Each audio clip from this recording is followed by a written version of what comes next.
નમસ્તે દોસ્તો, હું છું એક્ઝિમ મિત્ર, નિકાસકારો અને આયાતકારોનો દોસ્ત. સૌથી પહેલા આંતરરાષ્ટ્રીય બજારમાં અલગ અલગ ઉત્પાદનોના પાછળના નિકાસ ડેટાને સમજી લો. પછી એ ઉત્પાદનોનું લિસ્ટ બનાવો જેની માંગ બજારમાં લગાતાર જળવાઈ રહી હોય. પછી તપાસ કરો કે તમારા ઉત્પાદનની માંગ કયા દેશમાં વધારે છે, જેથી તમે તમારા પ્રયાસ અને સ્ત્રોત યોગ્ય દિશામાં લગાડી શકો.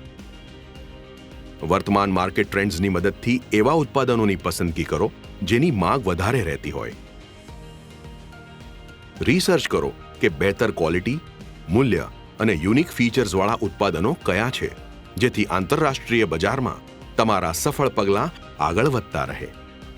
ગ્લોબલ બજારમાં સહેલાઈથી વેચવા માટે એવા ઉત્પાદનો પસંદ કરો જેના પર કાયદાકીય અને વેપાર પ્રતિબંધ ન હોય.